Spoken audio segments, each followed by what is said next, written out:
On puhas rõõm teid taas tervitada ning jätkata juttu Jeesuse hilisemast lapseeast.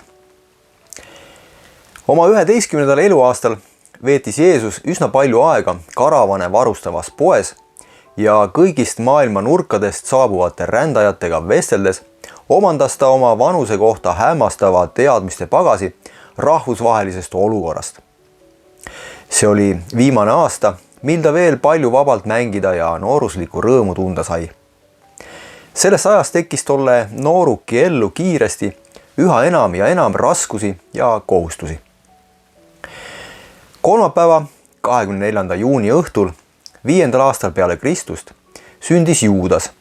7. lapse sünniga kaasnes palju komplikatsioone. Maarja oli nädalaid nii tõsiselt haige, et Joosep jäi koju.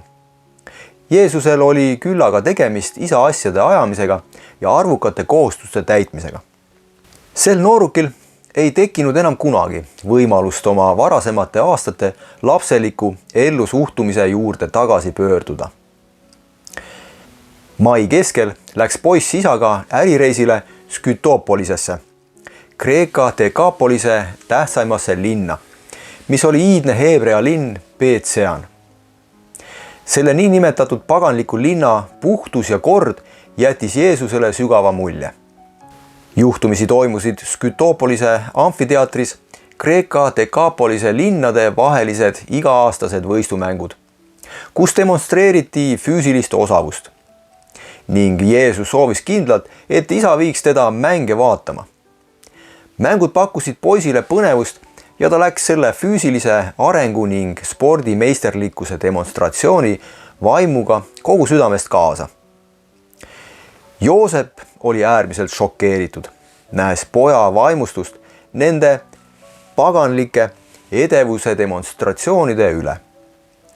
Kui mängud läbi said, oli Joosepile elu suurimaks üllatuseks kuulda Jeesust neid kiitmas ja arvamust avaldamas, et ka Naatsareti noortele meestele oleks selline tervislik füüsiline tegevus vabas õhus väga kasulik. Joosep rääkis Jeesusega tõsiselt ja kaua nende harjutuste pahelisusest, kuid teadis väga hästi, et see poiss ei veennud. Ainus kord, mil Jeesus üldse nägi oma isa enda peale vihastamas, oli tol õhtul võõrastemajas nende toas, mil poiss unustas vesteldes juudi mõttesuunad sel määral, et soovitas Joosepil koju jõudes kaasa aidata ka Naatsareti amfiteatri ehitamisele. Kui Joosep kuulis oma vanimat poega nii ebajuudilikke mõtteid väljendamas, unustas ta oma tavalise meelerahu ja hüüdis Jeesusel vihaselt õlgadest haarates. Poeg, ära enam kunagi oma elus väljenda nii pahelist mõtet. Isa emotsionaalne reageering hämmastas Jeesust. Isa ei olnud kunagi tema peale pahandanud ja ta oli toimuva üle ütlemata imestunud ja šokeeritud. Ta vastas ainult: väga hea, isa, olgu siis nii. Jeesus oli oma 11. eluaasta lõpuks energiline, hästi arenenud, parasjagu humoorikas ja üsna heatujuline nooruk. Kuid sellest ajast peale hakkas tal üha enam esinema iseäralikke, sügavate mõtiskluste ja tõsiste vaatluste perioode. Ta kaldus üsna palju mõtlema selle üle, kuidas täita perekondlikke kohustusi ja kuuletuda samal ajal oma missioonile maailma ees. Ta oli juba mõistnud, et tema ülesanne ei piirdu ainult juudi rahva paremaks muutmisega. Oma 12. eluaastal hakkas ta tunnetama, et ta on külas oma tegemiste ja ütlemistega probleeme tekitanud ning hakkas nüüdsest üha diskreetsemalt varjama kõike, mis võinuks lasta teda teistest erinevana paista.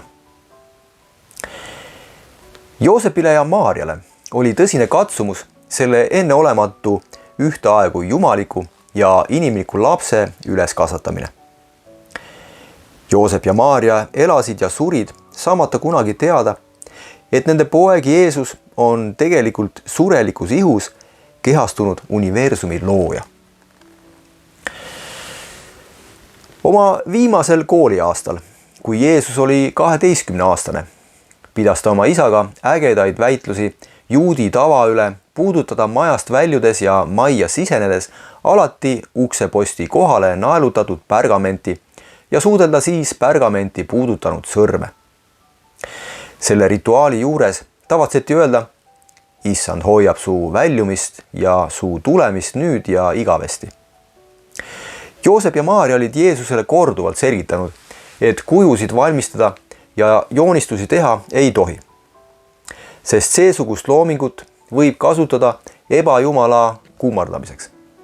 Kuigi Jeesus ei saanud kujude ja piltide vastasest keelust päriselt aru, hindas ta kõrgelt põhimõttekindlust ja seepärast juhtis ta isa tähelepanu asjaolule, et see tava ukseposti pärgamenti puudutada on samuti sisuliselt ebajumala kummardamine.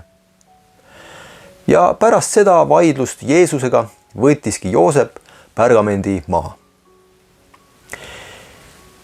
Selle ja 2 järgmise aasta jooksul kannatas Jeesus tugeva vaimse surutise all, sest ta pidi oma isiklikke seisukohti usutavade ja sotsiaalsete kommete osas pidevalt kohandama vanemate juurdunud tõekspidamistega. Tema tuju rikkus vastuolu soovi vahel jääda truuks oma veendumustele ja kohusetundlikult alistuda oma vanematele. Peamise vastuolu tekitasid 2 tähtsat käsku, mis olid tema nooruki meeles esikohal. Üks oli: jää truuks oma kõrgeimatele veendumustele tõest ja õiglusest, ja teine: sa pead oma ema ja isa austama, sest nemad on andnud sulle elu ja sind üles kasvatanud. 13. eluaastal, 7. aastal peale Kristust, jõudis Naatsareti poiss poisieast noormehe ikka.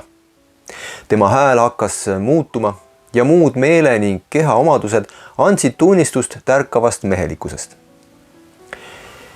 Pühapäeva 9. jaanuari õhtul 7. aastal peale Kristust sündis tema väike vend Aamos. Juudas polnud veel 2-aastanegi ja väike õder Rutt oli veel sündimata. Seega jäi pärast isa õnnetut surma järgmisel aastal Jeesuse hoole alla suur väikeste lastega pere. Veebruari keskel sai Jeesusele kui inimesele selgeks, et talle on määratud täita maa peal oma missioon ning valgustada inimesi ja ilmutada neile Jumalat. Selle pealt näha tavalise Naatsareti juudi noormehe meeles omandasid kuju ülitähtsad otsused ja kaugele ulatuvad kavad. Kogu Nebadoni intellekti olendid vaatasid lummatult ja hämmastunult, kuidas see kõik hakkas nüüdseks noorukikka jõudnud puussepapoja mõtetes ja tegudes avanema. Esmaspäeval, 20. märtsil, 7. aastal peale Kristust, lõpetas Jeesus Naatsareti sünagoogi juures tegutseva kohaliku kooli. See oli iga edasipüüdliku juudi pere elus suur päev, kui vanem poeg kuulutati käsuseaduse pojaks ja Iisraeli issanda Jumala välja lunastatud esmasündinuks, kõige kõrgema lapseks ja kogu maailma issanda teenriks. Nii lõpeb Naatsareti poisi elujärk ja algab lugu noorukist. Üha enam eneseteadlikust jumalikust inimesest, kes hakkab nüüd mõtlema enda koha üle maailmas, püüdes oma avarduvat elu eesmärki ühitada vanemate soovidega ja kohustustega perekonna ning tolle ajastu ühiskonna ees. Tõde, ilu ja headust soovides peatse kohtumiseni!